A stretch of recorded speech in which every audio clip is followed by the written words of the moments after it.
Hello, sorry about that interruption. I know that happened for the science video as well, but it should be no more interruptions like that. I'm going to go back to our screen to finish what we just left off on with part 1 of the video.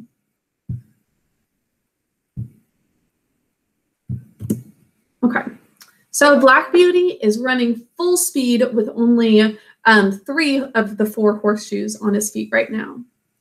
Now, over this road with one shoe gone, I was forced to gallop at my utmost speed. My rider, meanwhile, cutting into me with his whip and with wild curses, urging me to go still faster. Of course, my shoeless foot suffered dreadfully. The hoof was broken and split down to the very quick, and the inside was terribly cut by the sharpness of the stones. This could not go on. No horse could keep his footing under such circumstances. I stumbled and fell with violence on both my knees. Now Smith, as he's down on his knees now, Smith was flung off by my fall, and owing to the speed I was going at, he must have fallen with great force. I soon recovered my feet and limped to the side of the road where it was free from stones. The moon had just risen above the hedge, and by its light I could see Smith lying a few yards beyond me. He did not rise. He made one slight effort to do so, and then there was a heavy groan. I could have groaned too, for I was suffering intense pain, both from my foot and knees. But horses are used to bear their pain in silence. I uttered no sound, but I stood there and listened. One more heavy groan from Smith, but though he now lay in the full moonlight, I could see no motion. I could do nothing for him nor myself. But oh, how I listened for the sound of horse or wheels or footsteps. The road was not much frequented, and at this time of the night, we might stay for hours before help came to us. I stood watching and listening. It was a calm, sweet April night. There were no sounds but a few low notes of a nightingale, and nothing moved but the white clouds near the moon and a brown owl that flitted over the hedge. It made me think of the summer nights long ago, when I used to lie beside my mother in the green pleasant meadow at Farmer Gray's. So he is observing the beauty around him, but it's very sad that Reuben Smith is a good man at times, and the drink just makes him go crazy, and it has a terrible effect on people around him and also the horses. We are going to read one more short chapter that is going to tell us what happens to Reuben Smith. But before we do that, I want to show you all a poem that goes along with what we're learning. And it's one that actually is in our poetry books for 3rd grade that we would memorize, and we might actually memorize it later on this year. Okay, so here it is. I'm going to present to my screen so you can follow along. It's called For Want of a Nail. And by want, it means basically need. And actually, maybe I'll go over here. Perfect. Okay. It's by Anonymous. We don't know where this originated, but this is a little poem called For Want of a Nail. Now, for want of a nail, the shoe was lost. For want of a shoe, the horse was lost. For want of a horse, the rider was lost. For want of a rider, the battle was lost. For want of a battle, the king for the want of a horseshoe nail. So this means that if there is just a little nail loose, the whole shoe can come loose, which we saw in the chapter. And if there is a loose shoe, the horse can get lost. And if the horse is lost or fallen, then the rider can be lost too. And if there is one rider, this is separate from our reading at this point, but this does go along with like the Punic Wars in history that we're learning about. If one rider takes a fall or is lost, it's possible that a whole battle could be lost. Now, if one battle could be lost, it's possible that a whole kingdom could be lost just because of that one battle. And all for the want of a horseshoe nail. Basically, this is saying that little things can have big consequences.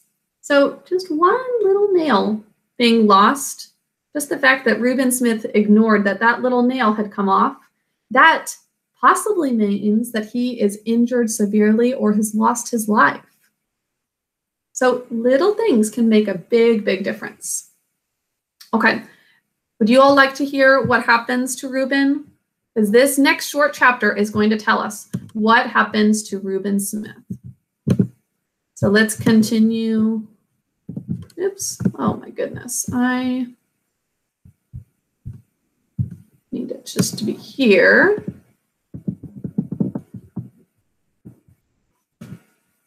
Okay. Now, it must have been nearly midnight when I heard at a great distance the sound of a horse's feet. Sometimes the sound died away. Then it grew clearer again and nearer. The road to Earl's Hall led through woods that belonged to the Earl. The sound came in that direction, and I hoped it might be someone coming in search of us. As the sound came nearer and nearer, I was almost sure I could distinguish Ginger's step. Good. Now a little nearer still, and I could tell she was in the dog cart. I neighed loudly and was overjoyed to hear an answering neigh from Ginger and some men's voices. They came slowly over the stones and stopped at the dark figure. Who was that? Reuben, that lay upon the ground. One of the men jumped out and stooped down over it.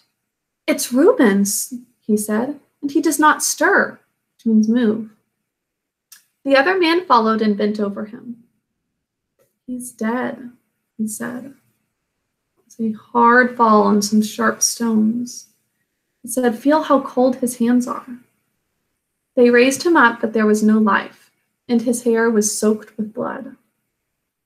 They laid him down again and came and looked at me. They soon saw my cut knees. Why him?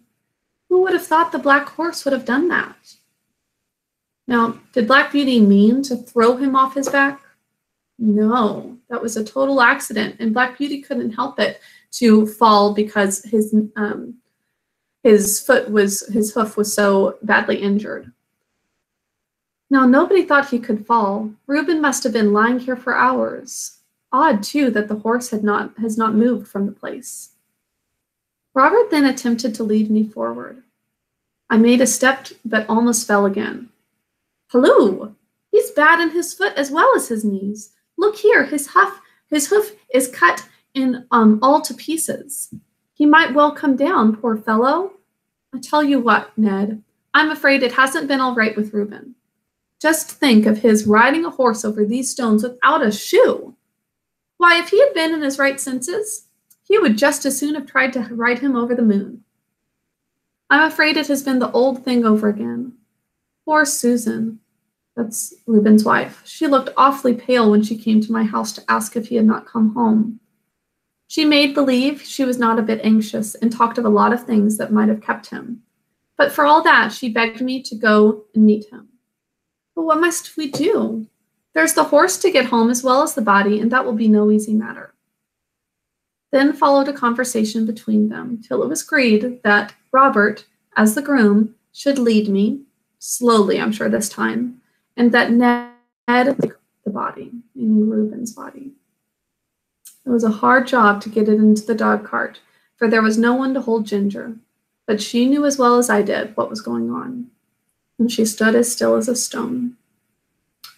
I noticed that because if she had a fault, it was that she was impatient in just standing. Ned started off very slowly with his sad load, and Robert came and looked at my foot again. Then he took his handkerchief and bound it closely round, and so he led me home. I shall never forget that night walk. It was more than 3 miles. Robert led me on very slowly, and I limped and hobbled on as well as I could with great pain. I'm sure he was sorry for me. You know, if any of you were hurt, you wouldn't have to walk yourself if you hurt your leg. A parent might carry you, or you've got crutches or a wheelchair. You can't do anything like that for a horse. But he often patted and encouraged me, talking to me in a pleasant voice. At last I reached my own box and had some corn, and after Robert had wrapped up my knees in wet cloths, He tied up my foot in a bran poultice to draw out the heat and cleanse it before the horse doctor saw it in the morning. And I managed to get myself down on the straw and slept in spite of the pain. The next day after the farrier had examined my wounds, the farrier is the one who looks over the hooves, and he said he hoped the joint was not injured, and if so, I should not be spoiled for work, but I should never lose the blemish. So it's basically like a scar that will always stay on Black Beauty, but he should be able to walk again. I believe they did the best to make a good cure, but it was a long and painful one. Proud flesh, as they called it, came up in my knees and was burned out with caustic. And when at last it was healed, they put a blistering fluid over the front of both knees to bring all the hair off. They had some reason for this, and I suppose it was all right. As Smith's death had been so sudden, and no one was there to see it, there was an inquest held, meaning they're looking into it and seeing why did he truly die. The landlord and ostler at the White Lion with several other people gave evidence that he was intoxicated, which means he was drunk, when he started from the inn. The keeper of the toll gate said he rode at a hard gallop through the gate, and my shoe was picked up among the stones, so that the case was quite plain to them, and I was cleared of all blame. But thank goodness they don't blame Black Beauty for what happened, because Black Beauty was not at fault. Everybody pitied Susan. Poor Susan. Really, I'm sure loved her husband, and he was good to her a lot of times, but not when he was drinking. She was nearly out of her mind. She kept saying over and over again, "Oh, he was so good, so good. It was all that cursed drink. Why will they sell that cursed drink? Oh, Reuben, Reuben." So she went on till after he was buried, and then, as she had no home or relations, she, with her 6 little children, was obliged once more to leave the pleasant home by the tall oak trees and go into that great gloomy Union house. So, all because of one little nail, Reuben lost his life, and sadly, there are people who become really addicted to drinking alcohol, and that's what happened with Reuben, that he was a good man, but he completely was out of his mind and not thinking clearly when he had too much to drink. So sad chapter, I know, sad couple of chapters, but good lessons in the story, and thankfully Black Beauty is not blamed for this at all, which is really great, because there were times when they would blame a horse for a fall like that if somebody were to be injured. Okay, that is the end of the chapters, or 2 chapters for today. I hope that you are enjoying it. You've got some questions about this and some notes to take, and I will see you later. Bye.